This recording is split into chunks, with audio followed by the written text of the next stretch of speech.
there are a lot of wild animals living here in the forest and around the cabin. Some of them we have actually seen, some of them we just know is out there, and some of them have just appeared for the very first time here at the cabin.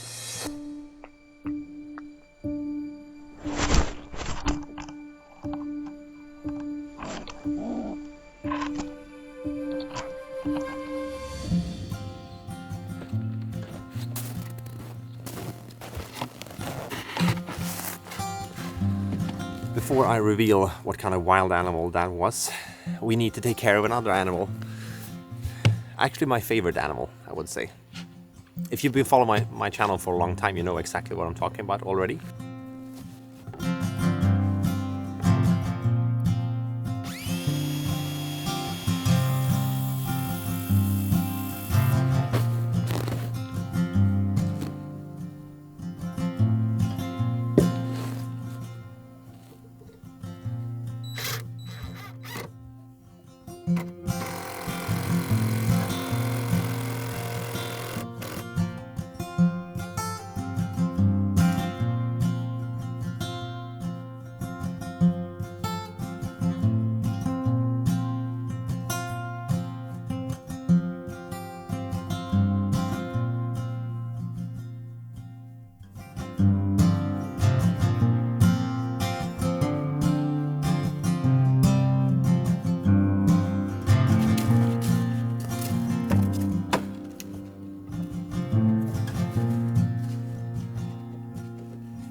It doesn't fit.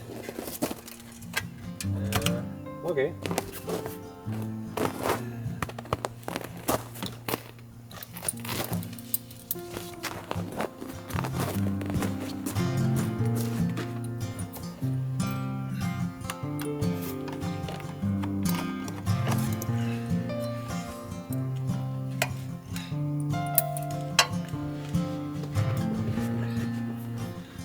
Probably safe enough.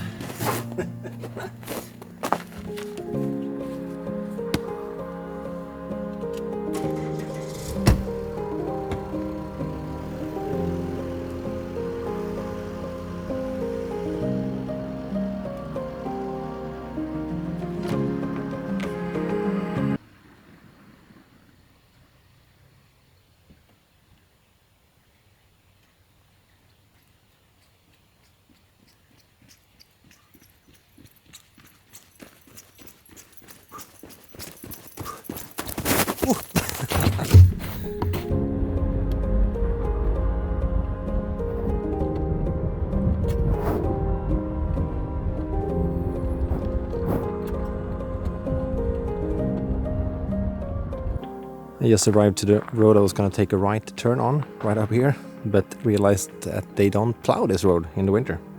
Like, I mean, the cabin is right over there, around that corner.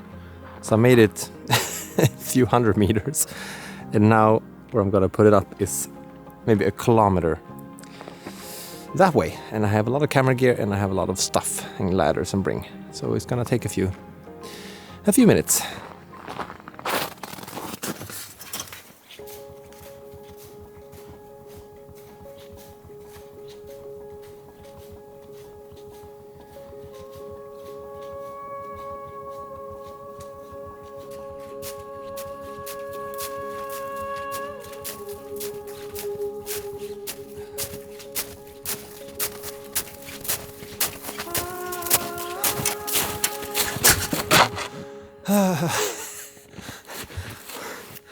It's so much longer than I thought it was. It's basically straight at the mountain the entire way. And I didn't remember it being so steep because I take this walk several times a week with our dogs, but they're huskies and they're literally at my waist pulling me up the mountain. So that's why it's so insanely heavy right now.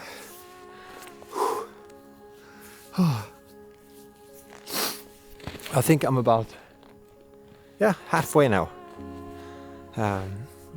So a bit more to go.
I think we finally made it. This is the clearing that I've been searching for. So if you haven't figured it out yet, we're putting up a nest, or whatever you would call it. We call it holk in Swedish, for an owl. Specifically what we call a slagugla. Slag owl. I don't know what the translation is in English. Some of you can probably help me in the comments to figure that out. And the reason we hiked all the way up here is because a slagugla, that kind of owl, it's not an owl you want near the cabin exactly, because they are quite, you know, owls are completely silent when they fly. I've had a couple of them at the cabin flying over, and you don't hear a single sound, like not even when they're like doing this with their wings, flapping. So they're very silent, and they can be quite aggressive if you come near their nest, especially during the spring when they're having their babies. So I think this is a better spot, since we have August now and we have the dogs and ourselves to think about as well when it comes to safety. And this is also a calmer place for the owl to hang out. It's a big open field, or it's not a field, it's actually where the forestry company has been and completely cut down a whole section. It's a very depressing part of the forest, but for the owl it's good hunting ground because they see very far and they have a clear path of flying into the nest when they're arriving. So hopefully we'll find a good spot here. So I thought we would walk alongside this ridge here, edge of the clearing, see if we can find a good tree to put it in. It should be put up in a southeast position, and the sun is, I don't know if you can see it, right over there right now. And it's exactly 12 o'clock, which means that's south. So it should be on this right side we should put it. I've been looking for quite a while now, and I realized that I need some help. So I called my good friend Ole Nilsson. He's a wildlife photographer and a YouTuber. You've probably seen him on my channel before maybe, or if you haven't checked out his channel, I highly recommend it. He is an expert when it comes to wildlife photography, obviously, and I called him to ask because I found one spruce tree right behind me here that looked quite good, but I also realized after talking to him that it's probably a bit too much in the open. So I found a pine tree right in here, so right there basically. It has a clear way to fly in to the little nest, and then looking out over this majestic field with the sun right over there. And I got a kind of good view. So I think this is going to be the spot.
There we have it.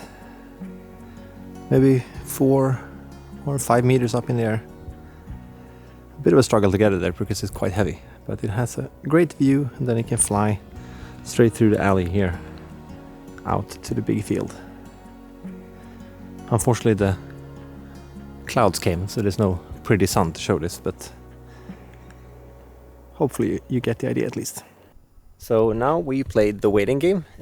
I know I want to come here like tomorrow and check it out, but I know it's gonna be quite a while until hopefully an owl finds it.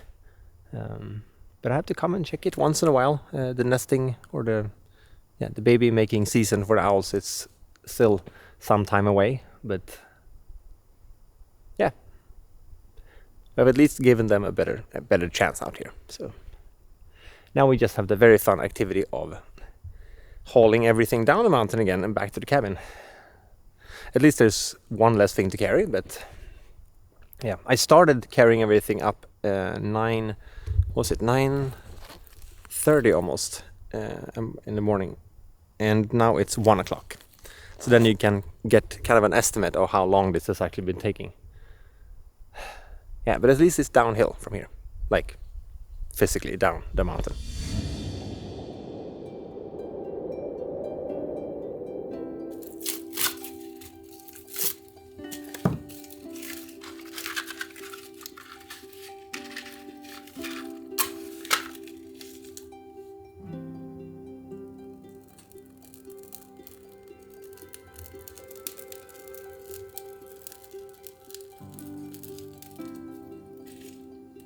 So let's talk about the wild animal that has been visiting us quite frequently lately.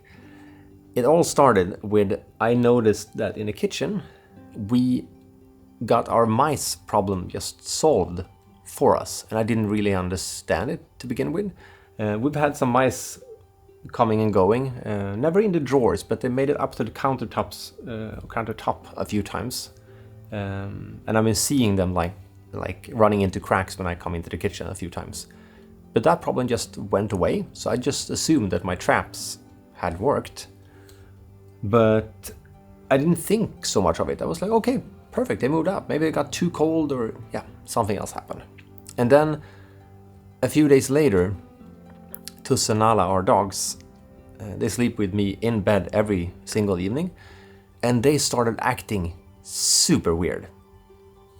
And I couldn't figure out what it actually was. I just thought they couldn't relax or couldn't sleep, but they stood up, looked out the window, and just kept peeking out. And I was like, I opened the window several times, so looked in, looked out. I was like, there's nothing there. I even went downstairs, walked outside in the middle of the night, and it's like, there's nothing, girls. I can't see anything.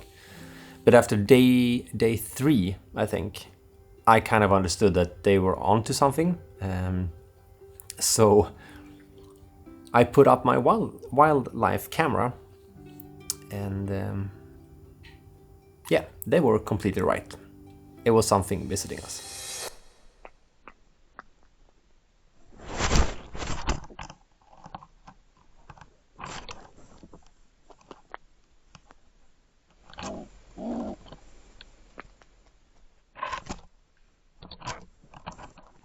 So that was the first recording I captured, and I still had no idea what it was. It was active during the day, it was active during the night. It didn't show itself completely, I just saw the fur in front of the camera, and I also heard it kind of trying to move the camera.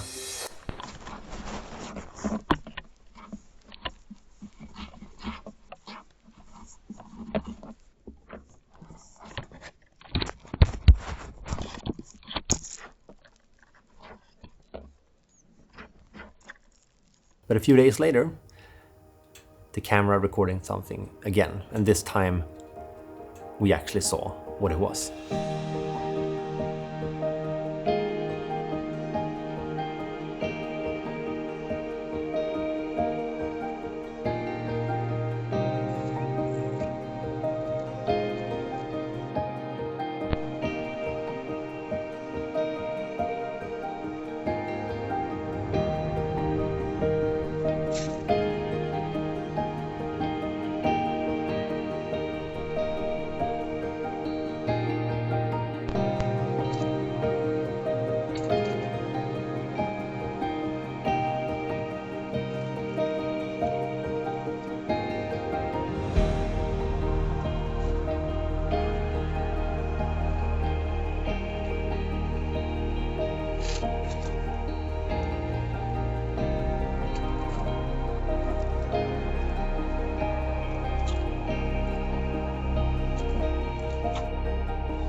In Swedish, we call that animal mård. It's super pretty, it's very athletic. You can climb basically anything. It's very just agile and jumping across the snow. But it's also quite destructive. So it has moved in under the cabin. So I see tracks daily now in the snow, which to begin with I was quite happy with, because if you have seen one of my older videos, or a few of my older videos, we had a fox living there in the same exact spot 2 summers ago, I think it was. And a fox I don't have so much problem with, but a mård could again be quite destructive, and they can build nests and stuff underneath here, which I guess they're entitled to do if they, they feel like it. But I'm not so concerned about that, if I have to be honest. I'm more concerned about if it's gonna stay here, and then we're gonna get ducks and other animals this summer, like we're planning to. And the mård would absolutely murder the ducks and the chickens and so on. So I don't know how to solve it. I'm very happy that we have wild animals around us, and we often get questions about if we're scared about the animals we meet. But I've never ever been scared.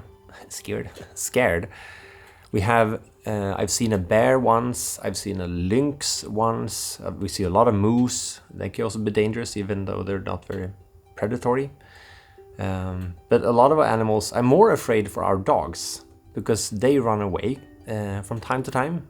I sometimes can be a bit like, trust them a bit too much, and I work on the A-frame or something, and then I just have them loose around me. They have a bone to gnaw on, eat on, and so on, and then I just lose eyesight of them for a few seconds, and then they're gone. They picked up a scent or something.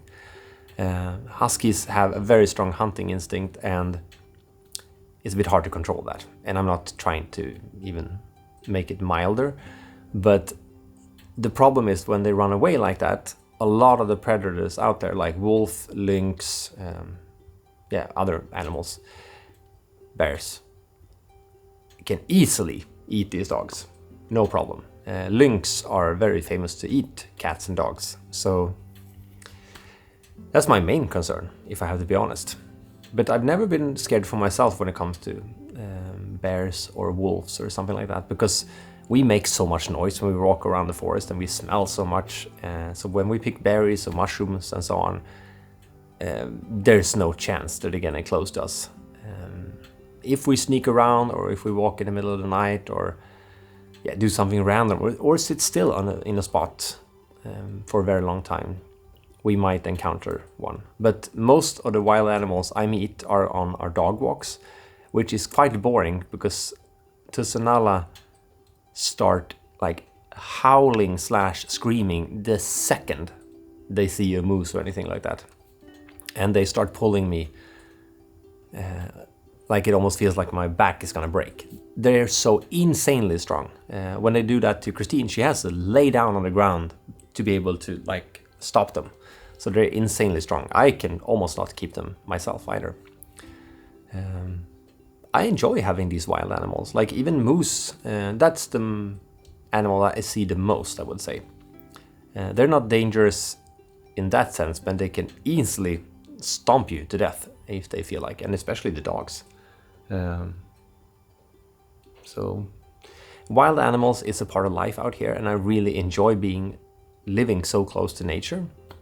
But this one was a bit of a puzzle because I couldn't figure out what it was. I even sent it first, the first images I got to some friends of mine, and they were like, I can't see what that is.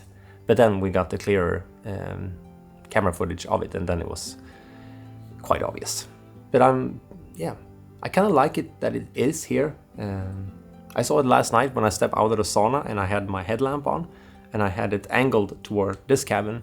And I just saw 2 eyes, like, boop. Like, when you light strong light into someone's eyes, they kind of reflect, or an animal's eyes at least.